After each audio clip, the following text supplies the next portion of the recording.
السلام علیکم ورحمۃ اللہ وبرکاتہ۔ الحمد للہ رب العالمین والصلاة والسلام علی اشرف الانبیاء والمرسلین نبینا وحبیبنا وقائدنا وقدوتنا وقرۃ اعیننا محمد وعلی آلہ واصحابہ ومن سار علی نہجہ وتمسک بسنتہ الی یوم الدین۔ اللہم صلی علی محمد وعلی آل محمد كما صليت على إبراهيم وعلى آل إبراهيم إنك حميد مجيد۔ اللهم بارك على محمد وعلى آل محمد كما باركت على إبراهيم وعلى آل إبراهيم إنك حميد مجيد۔ اللهم إنا نسألك الهدى والتقى والعفاف والغنى۔ اللهم أرنا الحق حقا وارزقنا اتباعه وأرنا الباطل باطلا وارزقنا اجتنابه۔ اللهم علمنا ما ينفعنا وزدنا علما۔ رب اشرح لي صدري ويسر لي أمري واحلل عقدة من لساني يفقهوا قولي، أما بعد۔ اہلا وسہلا مرحبا بكم، حیاکم اللہ وبیاکم وبارک اللہ فیکم وجعل الجنۃ مثوانا ومثواکم۔ آج کی ہماری گفتگو کا محور پارہ نمبر 1 ہے، جس کا آغاز اللہ رب العالمین نے ان الفاظ سے کیا: اعوذ باللہ من الشیطان الرجیم، بسم اللہ الرحمن الرحیم، الف لام میم، ذالک الکتاب لا ریب فیہ ھدی للمتقین، کہ اس کتاب کے اللہ کی کتاب ہونے میں کوئی شک نہیں، پرہیزگاروں کو راہ راست دکھانے والی ہے۔ اور اس پارے کا اختتام اللہ تعالیٰ نے ان الفاظ سے کیا: لہا ما کسبت ولکم ما کسبتم ولا تسألون عما کانوا یعملون، کہ گزرے ہوئے لوگوں نے جو کیا ان کے لیے ہے، اور جو تم نے کیا وہ تمہارے لیے، تم ان کے اعمال کے بارے میں سوال نہیں کیے جاؤ گے، تم سے ان کے اعمال کے بارے میں نہیں پوچھا جائے گا۔ آغاز میں قرآن مجید کا تذکرہ کہ یہ کتاب لا ریب ہے، یعنی کوئی اس میں شک نہیں ہے، بے عیب کتاب ہے، تحریف سے پاک ہے، نقص سے پاک ہے۔ اور آخری آیت میں یہ جو کہا گیا کہ اس زندگی میں جو کر سکتے ہو کما لو، اس زندگی میں جو کچھ کما سکتے ہو آخرت کے لیے، اخروی زندگی کے لیے۔ شروع میں قرآن مجید کی صداقت کا تذکرہ، اور آخر میں اس پارے کے اس زندگی میں کچھ نہ کچھ کر جانے کا تذکرہ، کہ کچھ کر جاؤ۔ ہمارے لیے یہ پیغام رکھتا ہے کہ اس عارضی زندگی میں رب کے کلام کی روشنی میں کر لو جو کر سکتے ہو، آخرت میں کام آئے گا یہی جو تم کر کے جاؤ گے اس کتاب کی روشنی میں۔ تو آئیے دیکھتے ہیں کہ اس پارے میں اللہ رب العالمین نے ہمارے لیے کون کون سے احکامات جاری کیے ہیں، کن کن کاموں کے کرنے کا اللہ تعالیٰ نے ہمیں حکم دیا ہے۔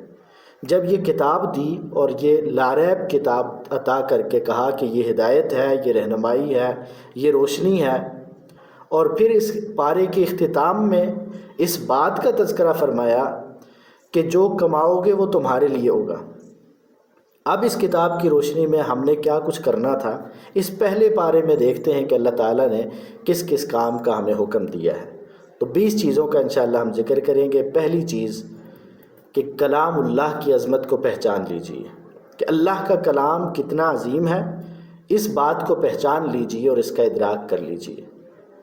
سورہ بقرہ کی آیت نمبر 2 میں اللہ تعالیٰ فرماتے ہیں: ذالک الکتاب لا ریب فیہ ھدی للمتقین، کہ اس کتاب کے اللہ کی طرف سے نازل شدہ ہونے میں کوئی شک نہیں ہے، اور اس کتاب کے متقین کے لیے ہدایت ہونے میں بھی کوئی شک نہیں ہے۔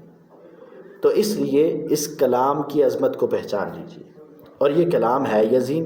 کل بھی ہم نے اس حوالے سے بات کی کہ اللہ تعالیٰ کا کلام قرآن مجید کتنا عظیم ہے، اور آج ہمارے پہلے پارے کا آغاز چونکہ اس قرآن کی عظمت سے ہو رہا ہے، تو پہلا ہمارے لیے سبق، اللہ تعالیٰ کا حکم یہ ہے کہ ہم اللہ تعالیٰ کے کلام کی عظمت کو پہچانیں اور اسے اپنے لیے راہ ہدایت سمجھیں۔ دوسری چیز، کہ اللہ تعالیٰ کی عبادت کا اہتمام کریں، کہ ہم اللہ تعالیٰ کی عبادت کا اہتمام کرتے رہیں۔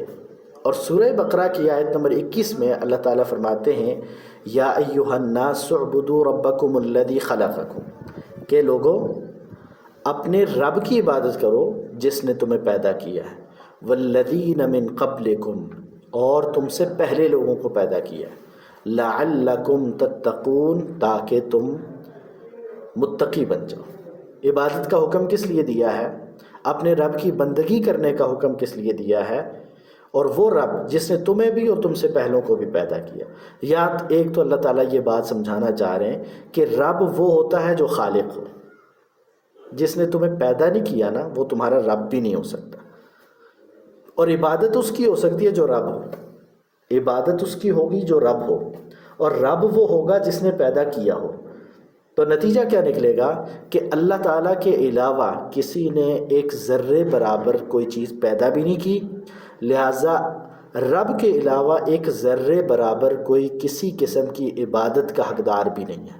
ایک تو یہ بات سمجھا دی، اور دوسرا اس میں یہ بات سمجھا دی کہ تمہیں جو عبادت کا حکم دیا ہے کہ تم نماز پڑھو، تم روزہ رکھو، تم حج کرو، تم صدقات و خیرات کرو، تم زکوٰۃ دو، تم حسن سلوک اختیار کرو، یہ ساری عبادتیں، یہ سارے کام کس لیے ہیں؟ یہ اس لیے ہیں لعلکم تتقون، تاکہ تم متقی بن جاؤ۔ یہ تمہارا امتحان ہے تاکہ تم اس امتحان میں کامیاب ہو جاؤ۔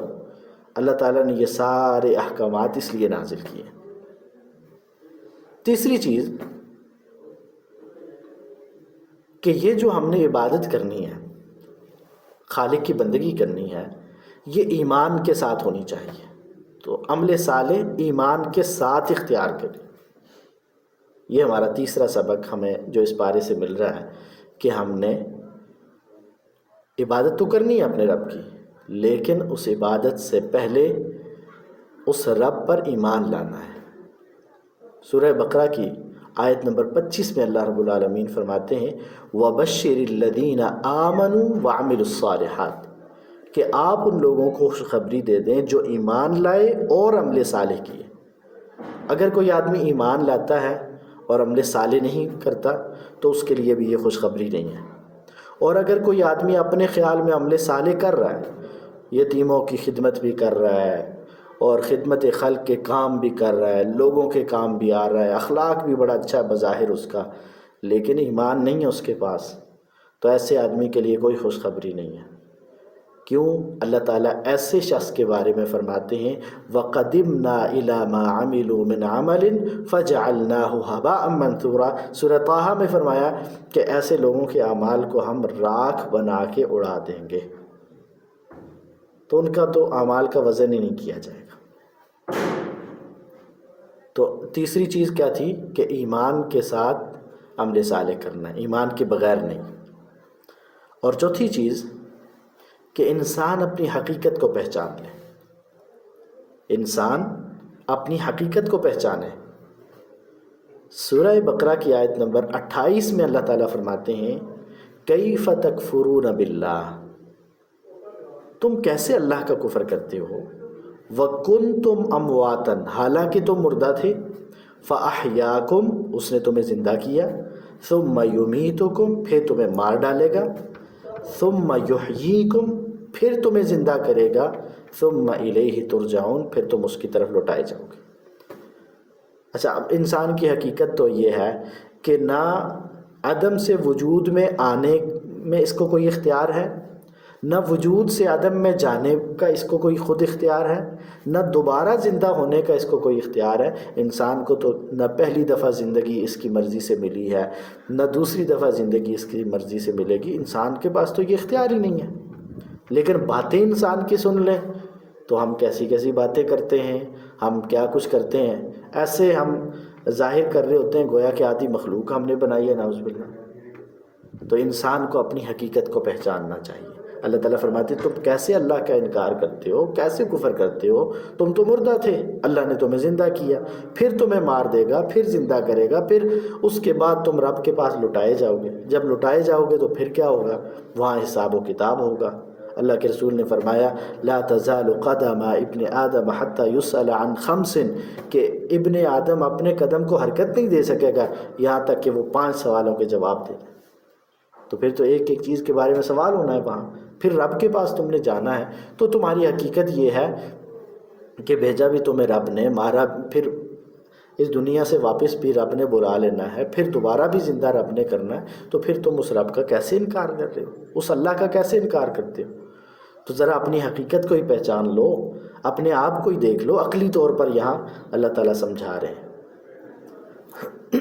اور 5ویں چیز جو اس بارے میں مجھے اور آپ کو سبق مل رہا ہے کہ تواضع اور عاجزی اختیار کی جائے۔ جب انسان نے، پچھلی بات ہم نے کی کہ اپنی حقیقت کو پہچانے، جب حقیقت کو پہچانے گا تو اگلا نقطہ کیا ہے کہ حقیقت کو پہچاننے کے بعد آنکھیں بند نہیں کرنی، حقیقت کو پہچاننے کے بعد رب سے غافل نہیں ہونا، حقیقت کو پہچاننے کے بعد اس کا انکار نہیں کرنا، بلکہ اس کا اعتراف کرتے ہوئے تواضع اور عاجزی اختیار کرنی ہے۔ آیت نمبر 32 میں اللہ تعالیٰ فرماتے ہیں قالوا سبحانک لا علم لنا الا ما علمتنا انک انت العلیم الحکیم۔ جیسے فرشتوں نے رب کے سامنے رب کی بڑائی کا اعتراف کر لیا اور عاجزی اختیار کر لی، اس کے مقابلے میں شیطان نے کیا کیا تھا؟ شیطان اکڑ گیا تھا، اس نے عاجزی اختیار نہیں کی، اور فرشتوں نے عاجزی اختیار کر لی تو اللہ تعالیٰ نے انہیں نواز دیا، معزز بنا دیا۔ انہوں نے کہا قالوا سبحانک، پاک ہے تیری ذات، لا علم لنا، ہمارے پاس نہیں ہے علم، الا ما علمتنا، مگر اتنا ہی ہے جتنا تو نے ہمیں دیا ہے۔ ہمارے یہاں بہت سارے لوگوں میں نا عموماً یہ بات سمجھی جاتی ہے کہ شاید فرشتے عالم الغیب ہیں، کچھ سمجھتے ہیں کہ جنات عالم الغیب ہیں، کچھ تو یہاں تک سمجھتے ہیں کہ پیر فقیر بھی عالم الغیب ہیں۔ تو کیا خیال ہے، یہ سارے عالم الغیب ہیں؟ اللہ کے علاوہ، اللہ کے علاوہ، اللہ کے دیے ہوئے علم کی بات نہیں ہو رہی۔ اللہ تعالیٰ جس کو جتنا علم دیں وہ الگ بات ہے، لیکن اللہ کے علاوہ بغیر کسی سبب کے کوئی بھی غیب نہیں جانتا۔ انبیاء کی شان، مقام، مرتبہ اپنی جگہ، لیکن وہ بھی غیب نہیں جانتے۔ فرشتوں کی عظمت اپنی جگہ، لیکن وہ بھی غیب نہیں جانتے۔ جنات کی طاقت اور قوت اپنی جگہ، لیکن وہ بھی غیب نہیں جانتے۔ اور پیر فقیر بیچارے کیا غیب جانیں گے؟ تو غیب صرف اللہ تعالیٰ جانتے ہیں۔ یہ جو ہمارے ہاں سمجھا جاتا ہے نا کہ فلاں فلاں، آپ کسی کو کہہ دیں اچھا آپ کو نہیں پتہ، اچھا مجھے کیسے پتہ ہے، میں کون سا کوئی فقیر تھا، میں کون سا کوئی پیر تھا، میں کون سا کوئی فرشتہ تھا کہ مجھے پتہ لگتا؟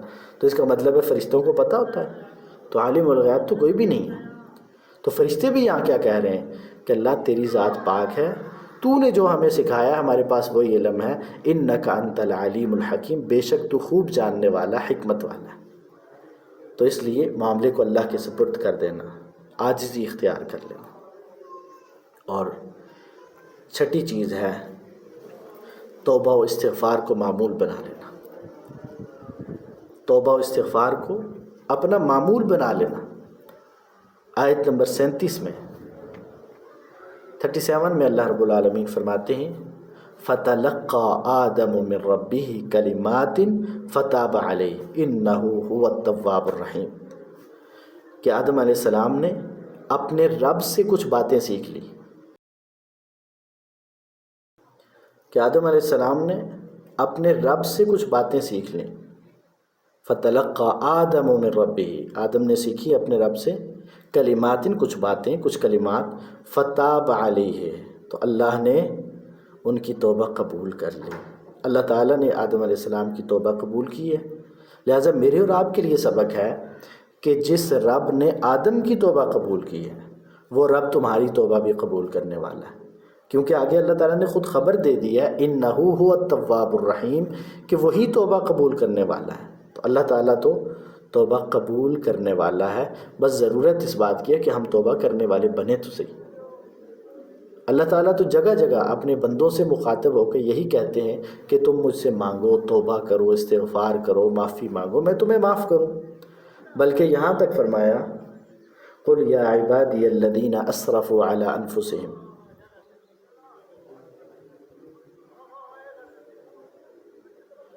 کہ کہہ دیجئے میرے ان بندوں سے جنہوں نے اپنی جانوں پر ظلم کر لیا ہے، لا تقنطوا من رحمت اللہ، کہ تم اللہ کی رحمت سے مایوس نہ ہو،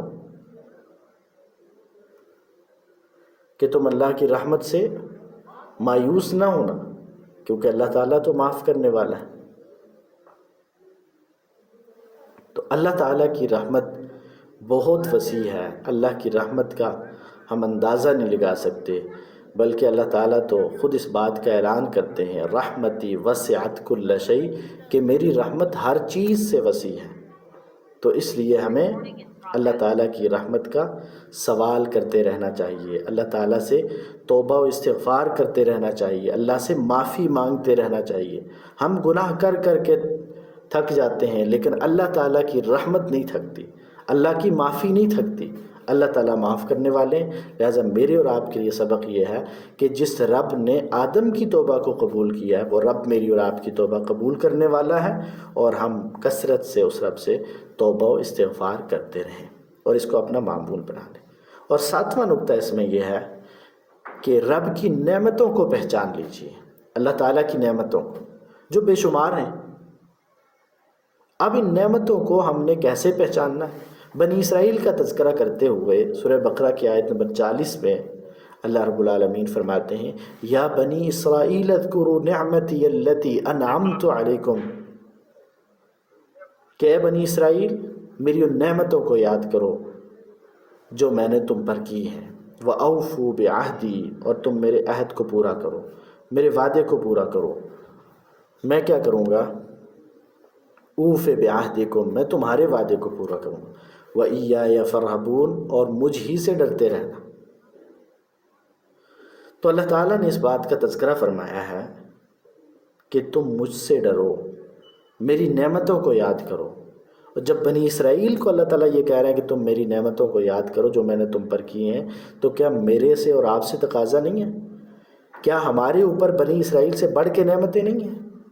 بنی اسرائیل پہ اللہ کے بہت انعامات تھے، بہت نعمتیں تھیں، لیکن میرے اور آپ کے اوپر بنی اسرائیل سے کہیں بڑھ کے اللہ تعالیٰ کی نعمتیں، اور کتنی زیادہ نعمتیں ہیں، کن کن صورتوں میں نعمتیں ہیں۔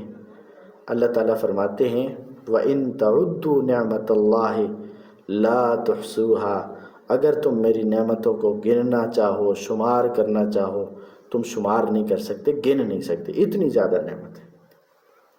تو ان نعمتوں کا تقاضا یہ ہے کہ ہم اللہ کی نعمتوں کو پہچانیں اور انہیں یاد رکھیں اور ان کو صحیح استعمال کریں، اور اللہ تعالیٰ کی ان نعمتوں پر اللہ کا شکر ادا کرتے رہیں، اور ہم اس بات کا احساس رکھیں کہ یہ نعمتیں ہمارے رب کی عطا کرتا ہے، اس میں ہمارا کوئی کمال نہیں ہے۔ اور اسی طرح یہ بھی کہا، یا بنی اسرائیل اذکروا نعمتی التی انعمت علیکم وانی فضلتکم علی العالمین۔ آگے چل گئے، یہاں آیت نمبر 40 میں بھی انہیں کہا کہ بنی اسرائیل میری نعمتوں کو یاد کرو، اور آیت نمبر 47 میں بھی یہی کہا کہ اے بنی اسرائیل اذکروا نعمتی التی انعمت علیکم، میری ان نعمتوں کو یاد کرو جو میں نے تمہارے اوپر کی ہیں، وانی فضلتکم علی العالمین، اور میں نے تمہیں تمام جہانوں پر فضیلت دی ہے۔ تو بنی اسرائیل اپنے دور میں سب سے افضل تھے، لیکن آج مجھے اور آپ کو دعویٰ ہے اور حقیقت بھی ہے کہ اس امت کو اللہ تعالیٰ نے سب سے افضل بنایا۔ تو جب نعمتیں ہمارے اوپر ان سے بھی بڑھ کے ہیں، تو کیا ہمیں اللہ کی نعمتوں کا شکر ادا نہیں کرنا چاہیے؟ ہمیں وہ نعمتیں یاد نہیں رکھنی چاہیے؟ تو ان نعمتوں کو یاد کرنا اور ان پہ اللہ کا شکر ادا کرنا یہ ہماری ذمہ داری ہے۔ اور 8ویں چیز کہ ہمیشہ باجماعت نماز ادا کریں، بغیر کسی شرعی عذر کے، بالخصوص مردوں کے لیے۔ آپ خواتین ہوں تو آپ کا فرض بنتا ہے کہ آپ اپنے خامند کو باجماعت نماز کے لیے بھیجیں، آپ اپنی اولاد کو، اپنے بیٹوں کو باجماعت نماز کی ترغیب دیں اور انہیں نماز کا عادی بنائیں، نماز کے لیے بھیجیں۔ آپ اپنے والد کو باجماعت نماز کی تعلیم دیں اور ترغیب دیں، اور کوشش کریں کہ وہ جماعت کے ساتھ نماز ادا کریں، کیونکہ قرآن مجید کا تو حکم ہر ایک کے لیے ہے۔ سورہ بقرہ کی آیت نمبر 43 میں اللہ تعالیٰ فرماتے ہیں، وَأَقِیمُوا الصَّلَاةَ، نماز قائم کرو، وَآتُوا الزَّکَاةَ، زکوٰۃ ادا کرو، وَارْكَعُوا مَعَ الرَّاكِعِينَ، اور رکوع کرنے والوں کے ساتھ رکوع کرو۔ تو باجماعت نماز کی ادائیگی کا اللہ تعالیٰ نے یہاں حکم دیا ہے، اور یہ حکم باجماعت نماز کی ادائیگی کا خاص طور پر یہ مردوں کے لیے، مردوں پر جماعت کے ساتھ مل کر نماز ادا کرنا یہ فرض ہے، لازم ہے، اور نماز کا قائم کرنا وہ ہر ایک کے لیے ضروری ہے، وہ مردوں کے لیے بھی ہے، وہ خواتین کے لیے بھی ہے۔ اسی طرح زکوٰۃ کی ادائیگی کا حکم مرد و عورت سب کے لیے ہے، لیکن جو جماعت کا حکم ہے وہ مردوں کے لیے ظاہر ہے کہ وجوب ہے، اور راجح قول کے مطابق، اور خواتین کے لیے جائز ہے کہ وہ جماعت کے ساتھ نماز پڑھیں، اور اگر وہ گھر میں نماز پڑھتی ہیں تو ظاہر ہے کہ ان کا گھر میں نماز پڑھنا یہ زیادہ افضل ہے۔ لیکن کچھ اسباب ایسے ہوتے ہیں، مثلا نماز کے لیے وہ مسجد میں جائیں گی تو تعلیم و تعلم کا اہتمام ہوگا، وہاں وہ دین سیکھیں گی، خطبہ جمعہ سیکھیں گی، اور وہاں سے کچھ لے کے آئیں گی، تو پھر ایسی صورت میں ان کے لیے کبھی مسجد جانا وہ گھر کی نسبت زیادہ افضل بھی ہو سکتا ہے۔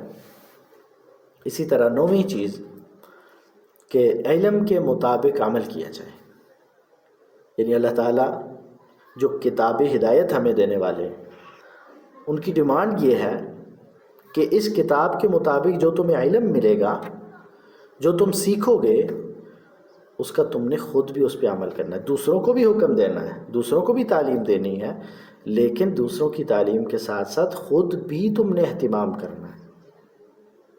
آیت نمبر 44 میں اللہ تعالیٰ نے فرمایا أَتَأْمُرُونَ النَّاسَ بِالْبِرِّ، کیا تم لوگوں کو نیکی کا حکم دیتے ہو، بھلائی کا حکم دیتے ہو، وَتَنْسَوْنَ أَنفُسَكُمْ، اور اپنے آپ کو بھول جاتے ہو، وَأَنْتُمْ تَتْلُونَ الْكِتَابَ، حالانکہ تم کتاب پڑھتے بھی ہو، أَفَلَا تَعْقِلُونَ، کیا تم عقل نہیں رکھتے؟ کیا تمہیں سمجھ نہیں ہے؟ کیا تم جانتے نہیں ہو؟ کیا تم عقل و سمجھ سے عاری ہو کہ لوگوں کو تو نیکی کا حکم دیتے ہو لیکن خود تم اپنے آپ کو بھول جاتے ہو؟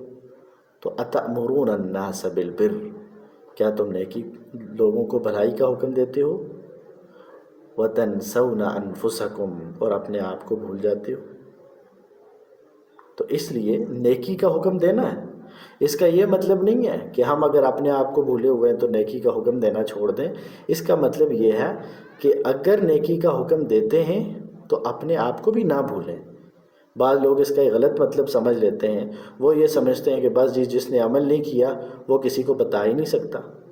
نہیں، یہاں اصل میں بتانا تو مسلم ہے، لیکن اس کے مطابق عمل کرنے کی ترغیب ہے کہ اگر آپ نے کسی کو بتایا ہے تو ظاہر ہے کہ اس سے پہلے آپ خود بھی وہ کام کرنے والے بنے، لیکن اگر آپ نے وہ کام نہیں کیا، آپ سے غلطی سے رہ گیا، تو اس کا یہ مطلب نہیں ہے کہ آپ دوسرے کو بتا ہی نہیں سکتے اور دوسرے کو سمجھا ہی نہیں سکتے، نیکی کا حکم ہی نہیں دے سکتے۔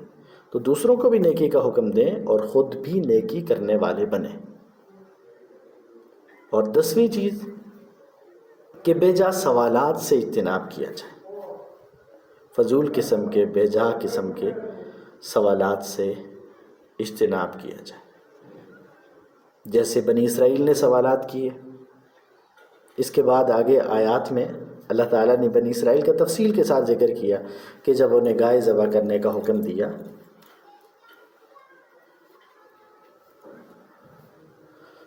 تو انہوں نے مختلف قسم کے سوالات کیے، اور یہ کہا کہ جب موسیٰ علیہ السلام نے کہا ان اللہ یأمرکم ان تذبحوا بقرہ، کہ اللہ تعالیٰ تمہیں یہ حکم دیتے ہیں کہ تم گائے ذبح کرو،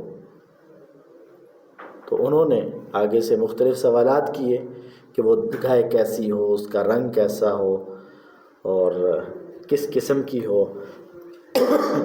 تو اللہ تعالیٰ نے پھر اس کا جواب دیا، اور ان کے ہر سوال کے نتیجے میں ان پر سختی بڑھتی چلی گئی۔ تو اس لیے بے جا قسم کے سوالات، اللہ کے رسول صلی اللہ علیہ وسلم نے فرمایا ہلک المتنطعون، کہ گہرائی میں جانے والے، جس کو دوسرے لفظوں میں ہم کہتے ہیں نا بال کی کھال اتارنے والے، عمل کرنا نہیں ہے، عمل سے بچنے کے لیے بہانے، عجیب قسم کے سوالات، اعتراضات، اللہ کے دین پہ اعتراض کر رہے ہوتے ہیں۔ تو اس لیے اس طرح کی چیزوں سے بچنا ضروری ہے۔ اللہ کے رسول نے فرمایا ہلک المتنطعون، کہ گہرائی میں جانے والے ہلاک ہو گئے۔ اور پھر اللہ کے رسول کے سامنے، یعنی اللہ کے رسول صلی اللہ علیہ وسلم جب یہ تعلیم دیتے تو صحابہ تو سوال نہیں کیا کرتے تھے، صحابہ تو انتظار میں ہوتے تھے کہ کوئی دیہاتی کوئی عرابی آئے اور وہ آ کر سوال کرے اور ہم بھی مستفید ہو جائیں۔ بعض مقامات پہ بعض لوگوں نے سوال کیے، اللہ کے رسول نے حج کا حکم دیا کہ اللہ تعالیٰ نے تمہیں حج کے لیے حکم دیا ہے، فحجوا، تو تم حج کرو۔ ایک شخص کھڑا ہوا اور کہنے لگا اکل عام یا رسول اللہ، اللہ کے رسول کیا ہر سال حج کرنا ہے؟ آپ خاموش رہے۔ دوسری دفعہ پھر اس نے یہی سوال کر دیا، تیسری دفعہ پھر یہی سوال کر دیا، تو آپ نے فرمایا کہ اگر میں کہہ دوں کہ ہر سال حج کرو، یعنی ہر سال حج کرنا فرض ہے، تو پھر یہ ہر سال فرض ہو جاتا اور پھر تم طاقت نہ رکھتے۔ تو اس لیے اسی طرح آپ نے وعید ایسے شخص کو بھی سنائی ہے کہ جس کے سوال کی وجہ سے کوئی حلال چیز حرام ہو گئی، کوئی سختی کا حکم نازل ہو گیا کسی کے سوال کی وجہ سے، تو اللہ کے رسول صلی اللہ علیہ وسلم نے اس طرح کے فضول سوالات سے بھی روکا ہے۔ اور یہاں قرآن مجید بھی ہمیں یہی سکھاتا ہے۔ بنی اسرائیل کے اس واقعے سے آپ اچھی طرح سمجھ سکتے ہیں، بقرہ گائے کے اس واقعے سے، کہ کس طرح سے ہمیں سوالات سے اور فضولیات سے بچنا چاہیے، کیونکہ یہ جو سوالات ہیں یہ انسان جب پوچھتا ہے تو اس پہ مزید سختی ہوتی ہے اور شکنجہ جو ہے نا وہ ٹائٹ ہوتا چلا جاتا ہے۔ تو اس لیے فضول سوالات۔ اور پھر اللہ کے رسول صلی اللہ علیہ وسلم نے یہ بھی فرمایا کہ اللہ تعالیٰ وَكَرِهَ لَكُمْ قِيلَ وَقَالَ وَكَثْرَةَ السَّوَالِ، کہ اللہ تعالیٰ قیل و قال کو اور کثرت سوال کو، بہت زیادہ پوچھنے اور سوالات کو اللہ تعالیٰ ناپسند کرتے ہیں۔ ان چیزوں کو اللہ تعالیٰ پسند نہیں کرتے کہ بندہ فضول قسم کے سوالات کرتا رہے اور پوچھتا رہے۔ تو یہ اصل میں بے عمل لوگوں کا کام ہوتا ہے کہ وہ یا تو بہت زیادہ گہرائی میں جا کے یا پھر فضول سوال کر کے وہ اپنی جان چھڑانا چاہ رہے ہوتے ہیں۔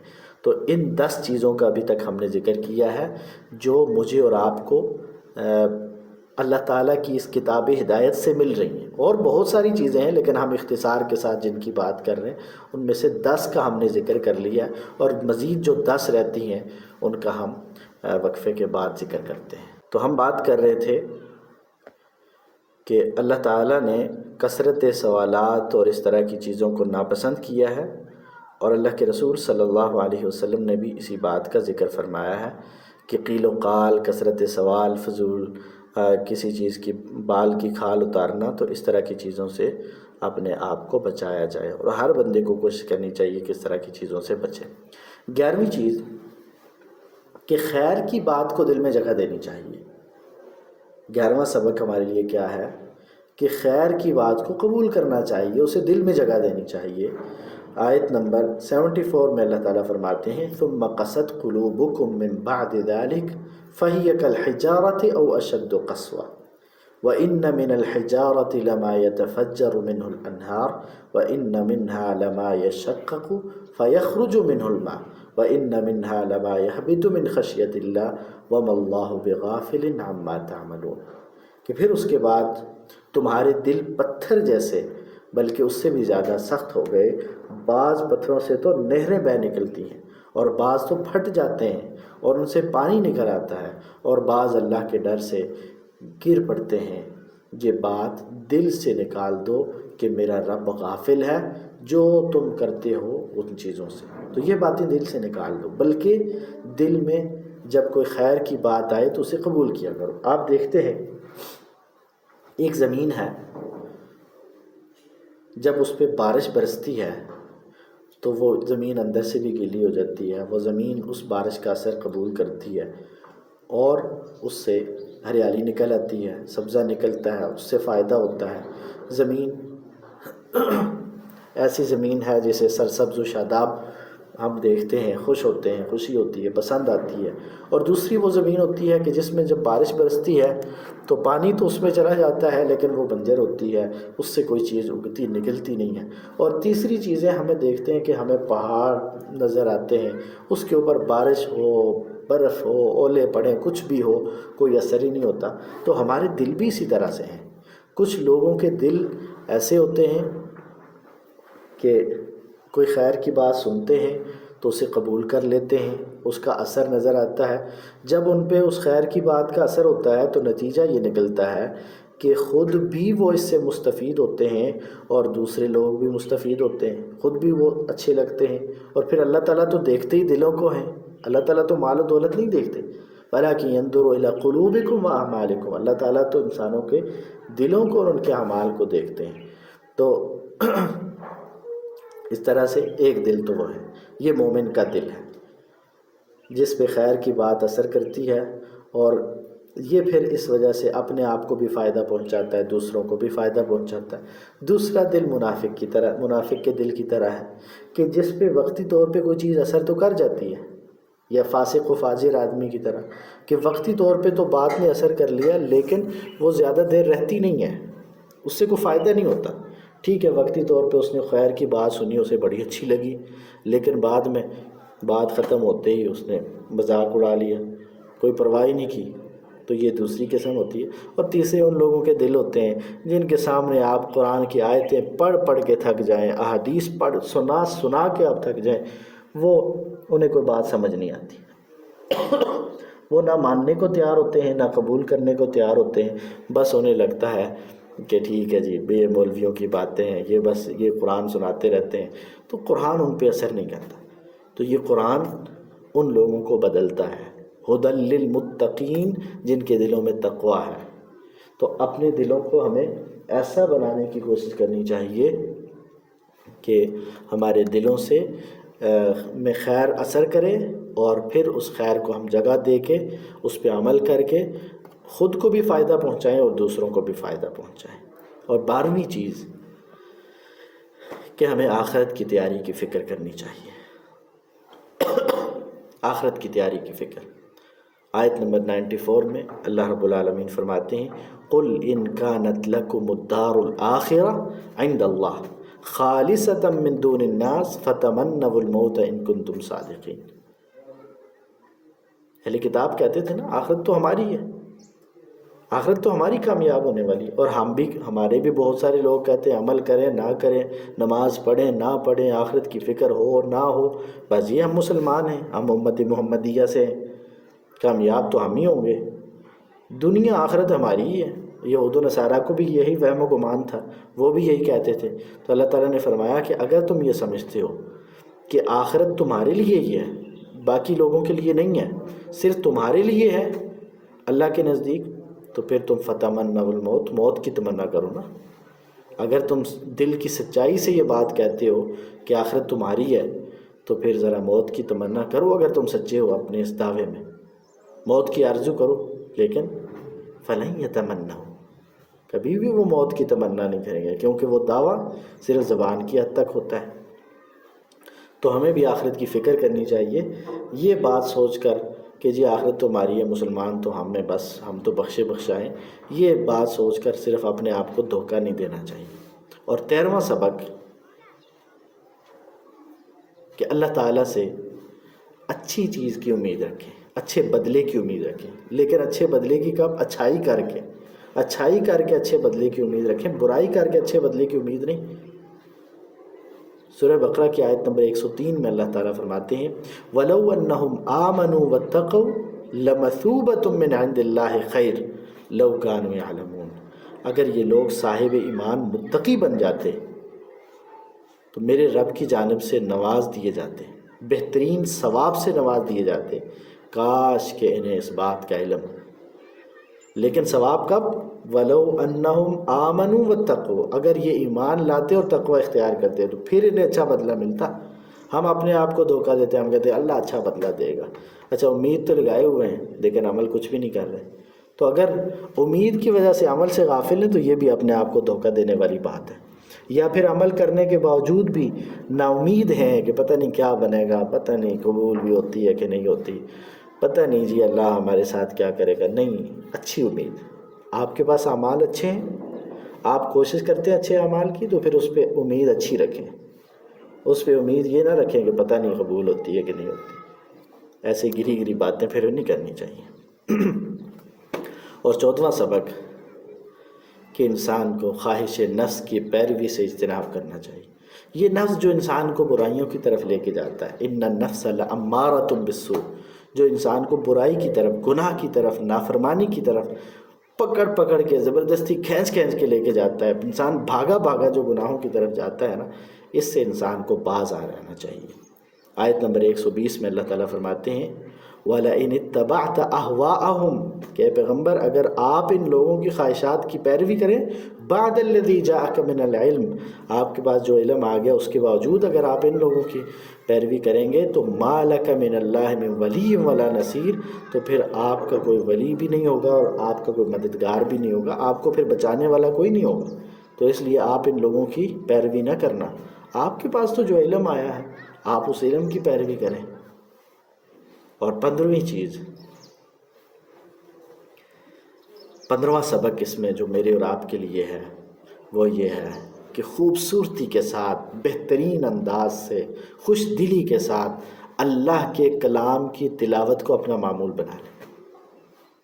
کہ میں نے روزانہ کی بنیاد پر 1 آیت، 2 آیت، 3 آیتیں، 4 آیات، 1 صفحہ، 2 صفحے، 3 صفحے، 1 پارہ، آدھا پارہ، جتنا ممکن ہو سکے اپنی استطاعت کے مطابق. اگر آپ اچھا پڑھ سکتے ہیں، جلدی پڑھ سکتے ہیں تو زیادہ مقرر کر لیں. اگر آپ پڑھنے میں آپ کو مشکل ہے تو شروع میں تھوڑا شروع کر لیں، لیکن یہ روٹین بنا لیں کہ آپ نے قرآن مجید کی تلاوت کو معمول بنانا ہے. جیسے ہم ناشتہ نہیں چھوڑتے نا، جیسے ہم دوپہر کا اور شام کا کھانا نہیں چھوڑتے، جیسے ہم اپنی باقی ساری چیزیں نہیں چھوڑتے. عام طور پہ بہت سارے لوگوں کو دیکھا گیا کہتے ہیں جی جب تک میں فریش نہ ہو لوں، نہا نہ لوں، مجھے بس سکون نہیں آتا. کاش کہ قرآن پڑھے بغیر بھی ہمیں سکون نہ آیا کرے. کہ جب تک میں قرآن نہ پڑھ لوں، میری زبان پہ یہ الفاظ آ جائیں نا، کاش جس دن میں نے قرآن نہیں پڑھا مجھے سکون نہیں آتا. جس دن میرے سے نماز لیٹ ہو جائے نا، بس مجھے سکون نہیں آتا. کاش کہ ہماری زبانوں پہ یہ الفاظ آ جائیں. ہم دنیا کو دکھانے کے لیے جی میں صبح نہا نہ لوں تو مجھے سکون نہیں آتا، میں کپڑے نہ تبدیل کر لوں روزانہ تو مجھے سکون نہیں آتا. یہ ساری چیزیں وہ ہیں جو دنیا کے لیے انسان کر رہے ہیں. لیکن کاش کہ ہم آخرت کی فکر کرتے ہوئے ہم یہ کہیں کہ جس دن میری نماز لیٹ ہو جائے نا مجھے سکون نہیں آتا. الحمدللہ میرے سے قرآن کی تلاوت رہ جائے تو سکون نہیں آتا، استغفار رہ جائے تو سکون نہیں آتا، نیکی کا حکم، برائی سے روکنا، یہ کام اگر میں نہ کر سکوں تو سکون نہیں آتا. یہ اس طرح کی چیزوں میں ہمیں سکون اور عادت ڈالنی چاہیے. تو اللہ تعالیٰ سورہ بقرہ کی آیت نمبر 121 میں فرماتے ہیں الذین آتیناہم الکتاب کہ جنہیں ہم نے کتاب دی ہے. یہ کتاب ہدایت، ھدی للمتقین. وہ کیا کرتے ہیں؟ یتلونہ حق تلاوتہ، وہ اسے پڑھتے ہیں، پڑھنے کا حق ادا کرتے ہیں. اور ایسے لوگوں کے لیے کیا ہے؟ اولئک یؤمنون بہ، وہ اس کتاب پر ایمان بھی رکھتے ہیں. ومن یکفر بہ فاولئک هم الخاسرون، اور جو اس کا کفر کرنے والا ہو تو وہ خسارہ اٹھانے والا ہے، وہ نقصان اٹھانے والا ہے. تو اس کتاب کی تلاوت، اس کو اپنا معمول بنائیے. اور 16واں سبق میرے اور آپ کے لیے اس میں یہ ہے کہ ملک و ملت کے لیے دعائے خیر کا سلسلہ جاری رکھیں. اللہ تعالیٰ نے یہ آزاد ملک دیا ہے، اس کے لیے وہ کام کریں جو اچھے ہوں، جو اس ملک کے لیے بھی اچھے ہوں، اس کے اچھی ناموری کا باعث بنے. اور اللہ تعالیٰ نے اگر کوئی اختیار دیا ہے، کوئی صلاحیت دی ہے تو پھر اچھی دعا کیا کریں. دوسروں کی ہلاکت اور بربادی کی دعائیں نہیں بلکہ ان کی خیرخواہی کی دعائیں ہونی چاہیے. آپ دیکھیں آیت نمبر 126 اٹھائیں، ابراہیم علیہ السلام کی دعاؤں کو ذرا دیکھیں. آج ہم مکہ کرتے ہیں نا، تو یہ مکہ ابراہیم علیہ السلام کی دعاؤں کا مرہون منت ہے. کیا کہتے تھے؟ وَإِذْ قَالَ إِبْرَاهِيمُ رَبِّ اجْعَلْ هَذَا بَلَدًا آمِنًا، کہ جب ابراہیم علیہ السلام نے کہا اے میرے رب اس شہر کو امن والا بنا دے. وَارْزُقْ أَهْلَهُ مِنَ الثَّمَرَاتِ، اور اس کے رہنے والوں کو، اس کے باشندوں کو پھلوں کا رزق دے. من آمن منہم باللہ والیوم الآخر، قیامت کے دن پر اللہ پر جو ایمان رکھنے والے ہیں ان کو پھلوں کی روزیاں اور رزق بھی عطا فرما. تو اپنے ملک کے لیے خیر خواہ ہونا چاہیے انسان کو. یہ نہیں ہے کہ دشمن کے ساتھ مل کے، دشمن کی چالوں میں آ کے انسان اپنے حاصل کردہ ملک اور خطے کو بگاڑنے کی سوچے اور اسے نقصان پہنچانے کی سوچے. اس سے بھی بچنا چاہیے، بلکہ خیر خواہی سوچنی چاہیے۔ ابراہیم علیہ السلام مکہ کے لیے دعائیں کر رہے ہیں، تو ہمیں بھی اللہ نے اگر کوئی زمین کا ٹکڑا خطہ دیا ہے تو اس کی بہتری کے لیے دعائیں کرنی چاہیے۔ اور 17واں سبق اس میں میرے اور آپ کے لیے یہ ہے کہ اللہ کی اس زمین پر مساجد تعمیر کی جائیں، اللہ کے گھر تعمیر کیے جائیں، اللہ کے گھروں کو تعمیر کیا جائے، کیونکہ جتنے زیادہ ہوں گے، اللہ کے رسول صلی اللہ علیہ وسلم نے حکم بھی دیا ہے، امر ببناء المساجد فی الدور، کہ محلوں میں اللہ کے رسول نے مساجد تعمیر کرنے کا حکم دیا اور پھر ان مساجد کو آباد کرنا۔ تو مساجد کی تعمیر، سورہ بقرہ کی آیت نمبر 127 اللہ رب العالمین فرماتے ہیں ابراہیم علیہ السلام کے حوالے سے کہ جب انہوں نے بیت اللہ کو تعمیر کیا تو اللہ سے دعا کر رہے ہیں وَإِذْ يَرْفَعُ إِبْرَاهِيمُ الْقَوَاعِدَ مِنَ الْبَيْتِ وَإِسْمَاعِيلُ رَبَّنَا تَقَبَّلْ مِنَّا إِنَّكَ أَنْتَ السَّمِيعُ الْعَلِيمُ، کہ جب ابراہیم اور اسماعیل کعبہ کی بنیادیں اٹھا رہے تھے اور کہہ رہے تھے اے ہمارے پروردگار ہم سے قبول فرما، تو ہی سننے والا اور جاننے والا ہے۔ تو اس لیے ہمیں مساجد تعمیر کرنی چاہیے، اور پھر ان کی تعمیر کے بعد اترانا نہیں، فخر نہیں کرنا، بلکہ اللہ تعالیٰ سے قبولیت کی دعا کرنی ہے کہ ہمارے جد ابراہیم علیہ السلام نے جب بیت اللہ بنایا ہے تو انہوں نے فخر نہیں کیا، تکبر نہیں کیا، بلکہ اللہ سے قبولیت کی دعا مانگی، تو ہمیں بھی ایسا ہی کرنا چاہیے۔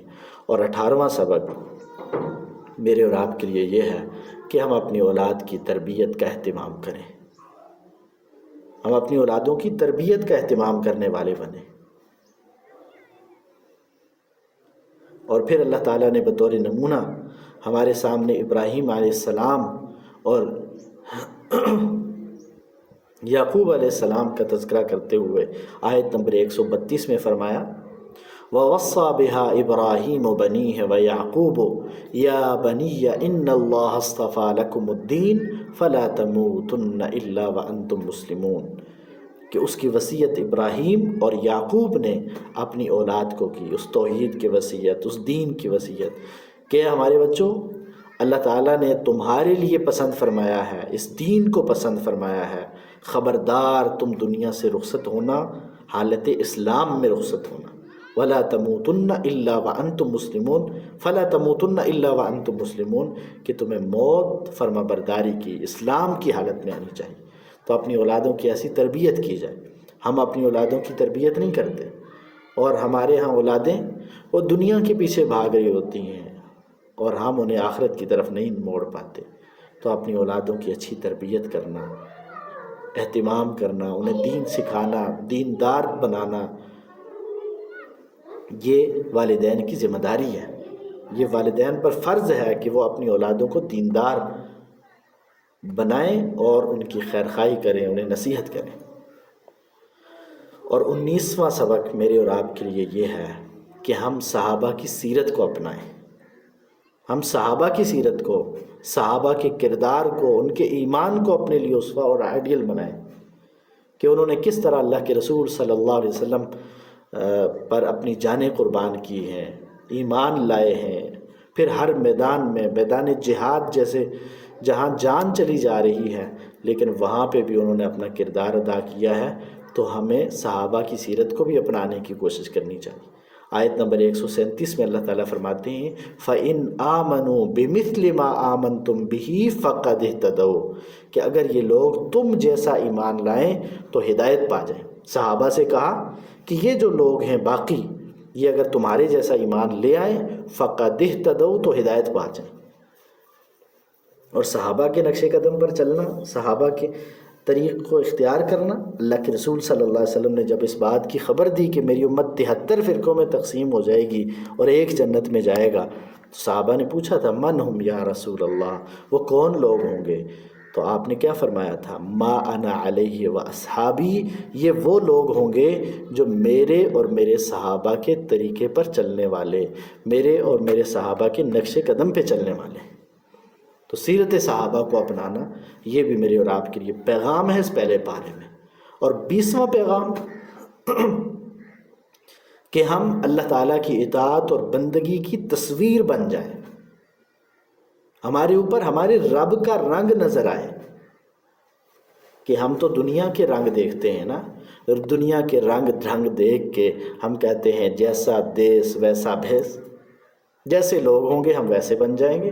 نہیں، قرآن ہماری رہنمائی یہ کرتا ہے کہ جیسا دیس ویسا بھیس نہیں، جیسا بھی ہو، لوگ جیسے بھی ہوں، تمہارے اوپر تمہارے رب کا رنگ نظر آنا چاہیے۔ تم اپنے خالق و مالک کے بندے ہو، تمہارے اوپر بندگی کا اثر ہونا چاہیے، اطاعت اور فرما برداری کا جذبہ ہونا چاہیے۔ آیت نمبر 138 میں فرمایا صبغۃ اللہ ومن احسن من اللہ صبغہ ونحن لہ عابدون، کہ اللہ کا رنگ اختیار کرو، اور اللہ کے رنگ سے اچھا رنگ کس کا ہوگا؟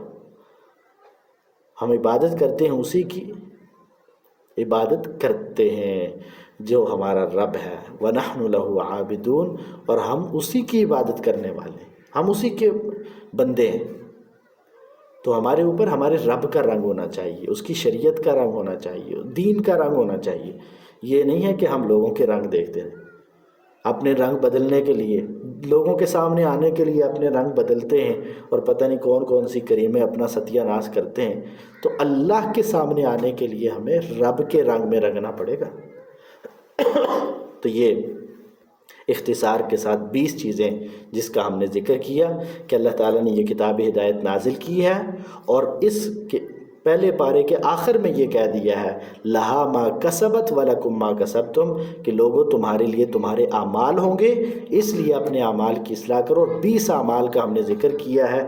اگر ہم ان 20 اعمال میں اپنے آپ کو اللہ کے رنگ میں اور اللہ کے حکم اور اللہ کی شریعت میں ڈھال لیں گے نا، تو انشاءاللہ کامیابی ہمارے